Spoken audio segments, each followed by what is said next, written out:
Assalamu alaikum. This is Mohammed Nasir and welcome to Unique Items.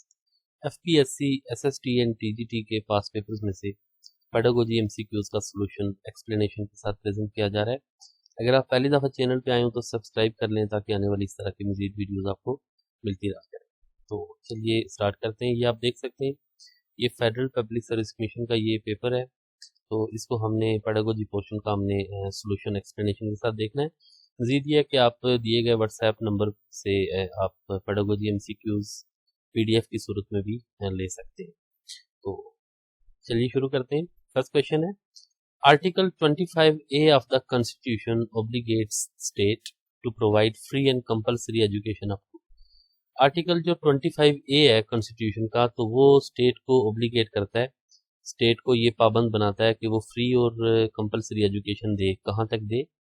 3 class तक, 5, 8। तो ये none of the above D answer आ जाएगा, क्योंकि article 25A of the constitution वो क्या कहता है basically, that is about the right to education.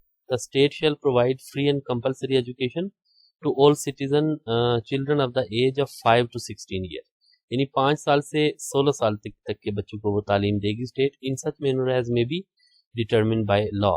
तो ये आर्टिकल इस बारे में कुछ नहीं कहता कि कौन सी क्लास तक के एजुकेशन ये दी जाए।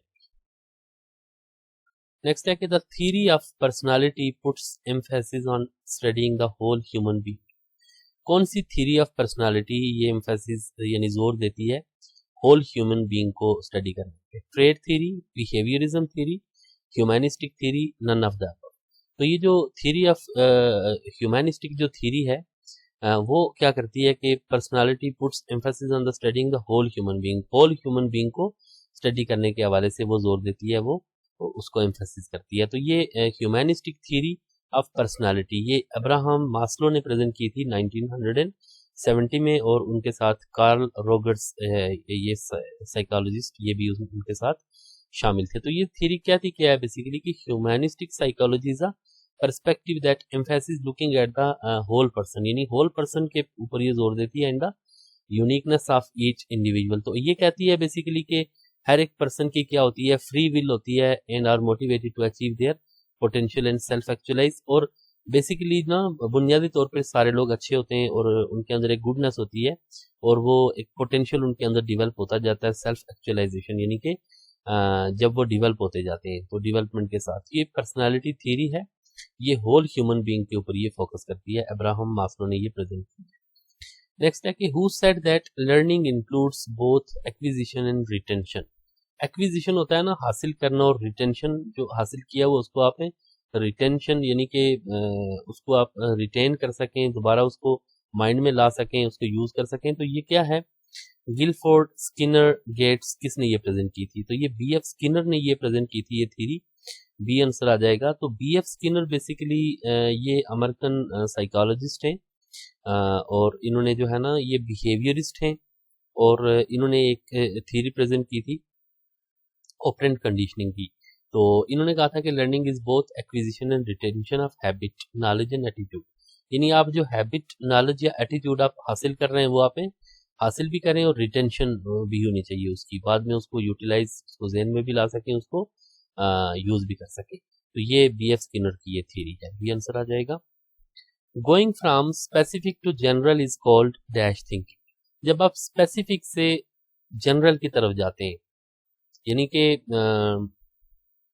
आप क्या करते हैं कि छोटी चीज से बड़ी चीज की तरफ जाते हैं, आप एग्जाम्पल से रूल्स की तरफ जाते हैं, तो that is called dash thinking. Deductive, inductive, direct, none of the above. तो इस तरह की थिंकिंग को या इस तरह की इसको आप क्या बोलते हैं, इंडक्टिव रीजनिंग या थिंकिंग आप कह सकते हैं, बी आंसर आ जाएगा। तो इंडक्टिव रीजनिंग या थिंकिंग क्या होती है basically, starting from specific to general, एक तो ये है, और जनरल आप कंक्लूजन इससे निकालते हैं, और इसके अलावा आप कह सकते हैं कि इसमें रूल्स जो है ना पहले आते हैं डिडक्टिव में, और एग्जांपल्स बाद में आती हैं, जबकि इंडक्टिव में पहले एग्जांपल्स आती हैं फिर बाद में रूल्स आते हैं। यानी कि स्पेसिफिक क्या है, एग्जांपल्स, एग्जांपल्स पहले आएंगी किसमें, इंडक्टिव में, और रूल्स आएंगे बाद में इंडक्टिव में। जबकि अगर हम बात करें डिडक्टिव की, तो इसमें जनरल, पहले जनरल से स्पेसिफिक की तरफ जाते हैं डिडक्टिव में, यानी कि रूल्स पहले आते हैं, एग्जांपल बाद में डिडक्टिव। तो ये है इसका B answer. The term philosophy means, philosophy का क्या मतलब है? Love of wisdom, love of manner, fear of wisdom. तो इसका आंसर आ जाएगा लव ऑफ विजडम, ये आंसर आ जाएगा। और फिलॉसफी जो वर्ड है तो ये फिलो और सोफिया दो वर्ड से निकला, ये ग्रीक वर्ड है। Philo mean love and sophia mean wisdom, love of wisdom answer आ जाएगा A. Dash is the ability to use knowledge, क्या चीज है ये डेफिनेशन इसकी, यानी कि यूज नॉलेज, आप नॉलेज को इस्तेमाल कर सकें। Learning, intelligence, flexibility. तो ये बेसिकली लर्निंग की डेफिनेशन है, इंटेलिजेंस की डेफिनेशन है। और इंटेलिजेंस को आप डिफाइन करते हैं ना, तो एबिलिटी टू लर्न और understand, to deal with newer trying situation, तो also the skilled use of reason.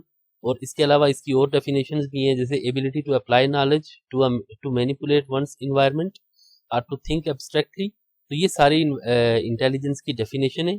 तो एबिलिटी टू यूज नॉलेज भी डेफिनेटली क्या आ जाएगा, ये इंटेलिजेंस के उस खाते में ही आ जाएगा, बी आंसर आ जाएगा। The major objective of Aligarh movement was to promote, Aligarh movement जो थी तो वो क्या चीज प्रमोट कर रही थी? Education, politics, scientific outlook.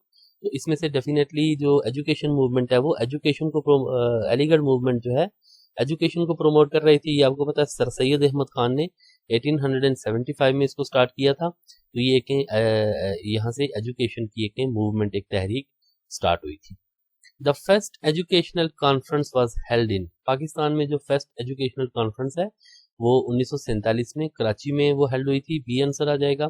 तो ये 27 नवंबर से यानी कि 27 नवंबर से 1 दिसंबर तक 1947 में ये कराची में हुई थी, सुपरविजन कायदे आजम की थी।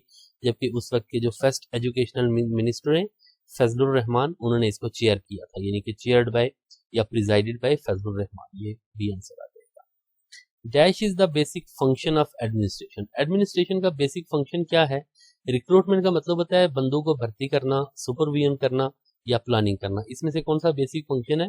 तो बेसिक फंक्शन जो एडमिनिस्ट्रेशन का है दैट इज प्लानिंग, प्लानिंग उसका बेसिक फंक्शन है। फंक्शंस ऑफ एडमिनिस्ट्रेशन में प्लानिंग, ऑर्गेनाइजिंग, डायरेक्टिंग, कंट्रोलिंग, ये बेसिक ये फंक्शन आ जाते हैं। तो मोस्ट इंपॉर्टेंट या बेसिक सबसे पहला प्लानिंग आ जाता है। Dash function of administration involves delegation of responsibility to employees, यानी कि एडमिनिस्ट्रेशन का कौन सा फंक्शन जो है ये देखता है कि आपने रिस्पॉन्सिबिलिटी एम्प्लॉइज को देनी है, यानी कि जो मुलाजमीन है उनको मुख्तलिफ काम आपने सौंपने हैं, उनको काम तकसीम करके देने। बजटिंग, बजटिंग तो देखे ना फाइनेंसिंग से रिलेटेड है। और ऑर्गेनाइजिंग, प्लानिंग, तो ये जो फंक्शन है ना जिसमें आप क्या करते हैं, डेलीगेशन ऑफ रिस्पॉन्सिबिलिटी, जिम्मेदारियां लगाते हैं, वो क्या है, ऑर्गेनाइजिंग में आ जाता है, बी आंसर आ जाएगा इसका। तो ऑर्गेनाइजिंग फंक्शन को हम देख भी लेते हैं। Function of management that involves developing an organisational structure, ये पूरा एक स्ट्रक्चर बन जाता है, यानी कि हायरार्किकल जो स्ट्रक्चर है ना वो बन जाता है। Involves delegation of authority and division of labour, इसमें आप काम तकसीम करते हैं, अथॉरिटी डेलीगेट करते हैं, यानी कि कौन किसका स्केल कौन सा होगा और कौन सीनियर होगा कौन जूनियर होगा, ये सारी चीज़ इसमें आ जाती है। तो बहुत बहुत शुक्रिया देखने के लिए, उम्मीद है आपको ये वीडियो पसंद आई होगी। मज़ीद इस तरह की वीडियोस के लिए चैनल के साथ जुड़े रहें। फिर मिलते हैं आपसे किसी नई वीडियो में, तब तक के लिए अपना ख्याल रखें और इस चैनल का भी